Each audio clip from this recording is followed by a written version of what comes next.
Welcome back. This is part 2. What exactly triggered the founding of the United Nations and how was it established? Well, let me start by pulling out my blackboard. Can you see my blackboard? Do you like it? It has been carefully cleaned and polished for you, and I'm going to use it for a short flashback. A flashback to the end of World War I and the League of Nations. The League of Nations was a brainchild of US President Woodrow Wilson. In fact, it was his greatest achievement and also his greatest failure. He succeeded in convincing the parties of the 1919 Peace Treaty of Versailles to adopt the covenant establishing the League of Nations as part of the peace treaty. But he ultimately failed to convince the US Congress to ratify the treaty, meaning that the United States of America never became a party to the League of Nations. As a result, the keystone of the whole construction was missing. You might also remember this statement that proved to be prescient.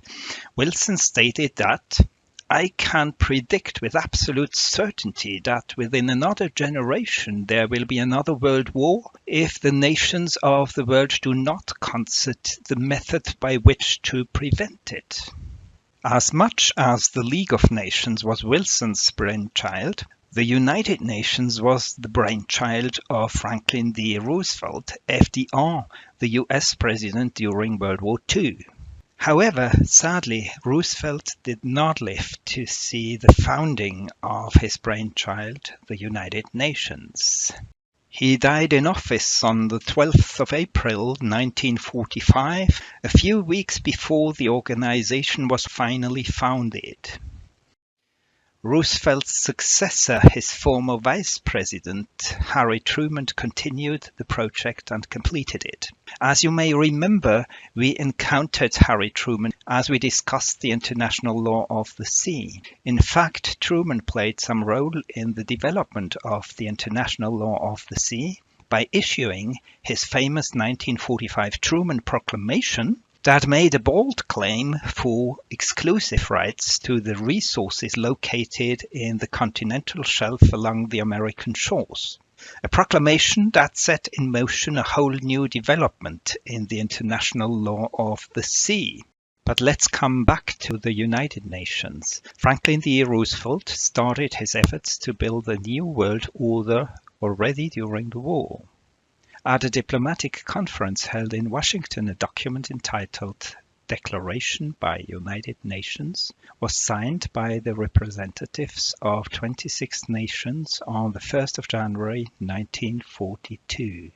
This paved the way towards another international conference held in San Francisco shortly after Roosevelt's death in 1945. It was this San Francisco conference, where 51 nations were represented, that saw the birth and foundation of the United Nations as an international organization. It was there that the United Nations Charter was adopted. On the pictures, you can see the signing ceremony that was held on the last day of the conference, the 26th of June 1945. Shortly after, construction work began for the UN building in New York, where the organization is headquartered since 1952. In addition, the United Nations also has main offices in Geneva, Vienna, and Nairobi. Let's take a closer look at the United Nations Charter next. The Charter that was adopted in San Francisco on the 26th of June 1945. The Charter is sometimes referred to as the de facto constitution of the United Nations. It is for sure the single most important document for the entire organization, featuring fundamental rules on the purposes, the principles, and the whole functioning of the United Nations. On the other hand, it's not a world constitution. Legally, it's no more than a treaty. There is no such thing as a world constitution. The Charter contains a preamble, 111 articles, and an annex including namely the ICJ statute, which is an integral part of the United Nations Charter.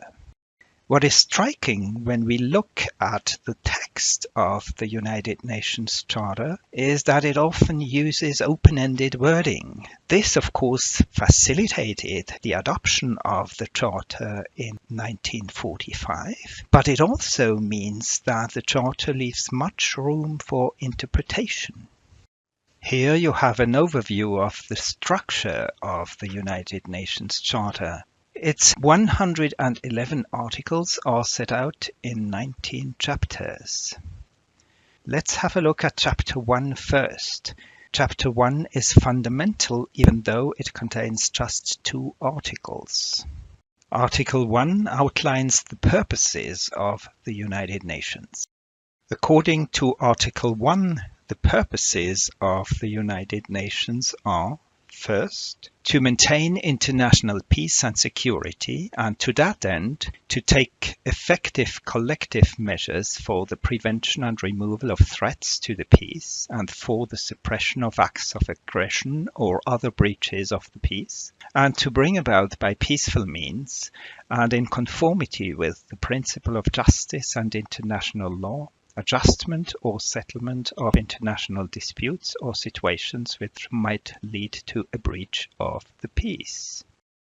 Second, to develop friendly relations among nations based on respect for the principle of equal rights and self-determination of peoples, and to take other appropriate measures to strengthen universal peace.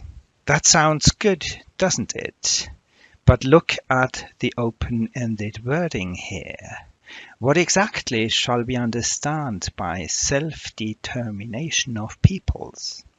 Who can claim to be a people in that context? And what exactly is the meaning of self-determination?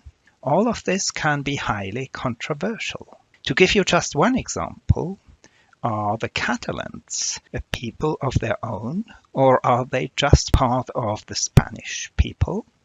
Are Catalans entitled to self-determination, including the right to leave Spain? Or is the Spanish people entitled to stop them from doing so? The United Nations Charter does not answer these questions. The wording remains vague. But what the Charter does offer are high promises that sound great. Yet is there real substance behind these promises?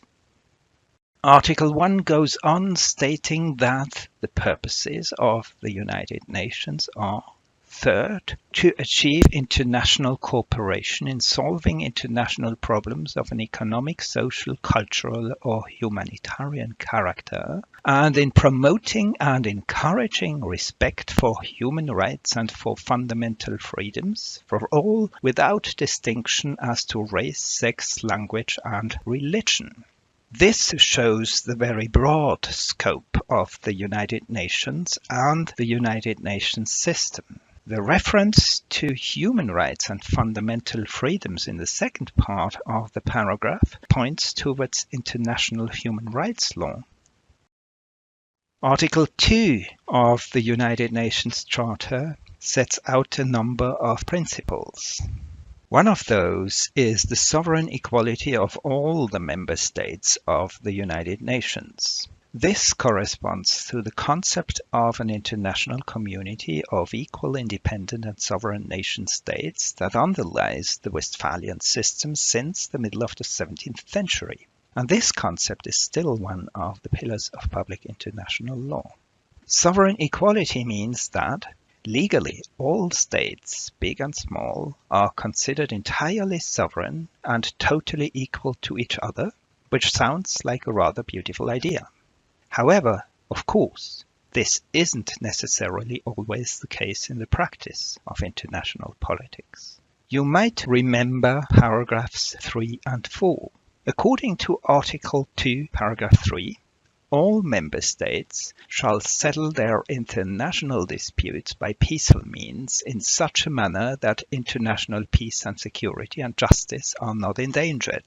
And paragraph 4 is even more explicit, as it states that all member states shall refrain in their international relations from the threat or use of force against the territorial integrity or political independence of any state, or in any other manner inconsistent with the purposes of the United Nations. This means that all so-called forcible measures that involve military power, all such measures except when taken in self-defense, are unlawful under today's public international law. I would now like to draw your attention at one of the last chapters in the United Nations Charter, Chapter 18 on amendments. This chapter contains namely Article 108, that shows us what it takes to modify the United Nations Charter, what is required to amend the United Nations Charter. Well, let me grab my magic stick and try to turn this slide into a blackboard. 1, 2, 3. Here we are. The question that arises here is whether it is rather easy or rather difficult to modify the United Nations Charter. What do you think? Is that easygoing, or is it rather hard? Let's see what the text tells us.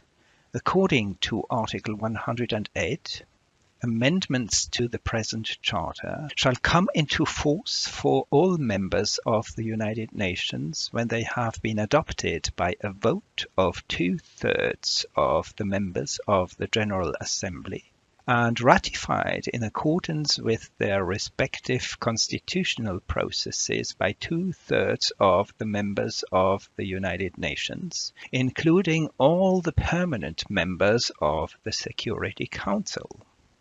So here we have the requirements. We need a 2/3 majority in the United Nations General Assembly. Furthermore, we need a 2/3 majority of all member states that accept to ratify the modifications adopted by the General Assembly. And finally, this must include ratification by all the permanent members of the United Nations Security Council. As you can imagine, this isn't that easy. It's not easy at all. Very difficult indeed. Everything clear? Does that make sense? Let me give you an example. The United Nations Charter dates back to 1945. In many ways, it reflects the power relations in world politics at the end of World War II. Yet, in the meantime, in the 75 years since the adoption of the Charter at the San Francisco Conference, our world has changed quite a lot. Consider India, for example. In 1945, the Indian subcontinent was still a British colony. Today, India is the second biggest country of the world in terms of population, not far behind China, and more than 3 times bigger than the United States of America. And there are other giants that entered the international scene since 1945.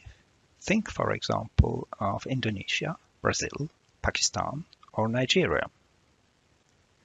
The United Nations Charter, however, hasn't changed a lot. It's still pretty much the same. This is most striking when it comes to the Security Council and, in particular, to its permanent members. Currently, there are 5 permanent members in the Security Council, namely the United States of America, Russia, China, Britain, and France. Those are the victors of World War II, the great powers that dominated the scene in 1945. Shouldn't that be adapted? Shouldn't there be additional permanent members in the United Nations Security Council, such as India or Indonesia, Pakistan, Brazil, Nigeria? Think also about Germany and Japan. Wouldn't that be more in line with the world today? But on the other hand, it would also mean that the position of the current permanent members would be somewhat diluted. Their special status would be watered down to some extent. And do you think that all the 5 current permanent members would readily accept such a diminution of their exclusive status? Do you think that all of them would be particularly happy to share their prerogatives with newcomers?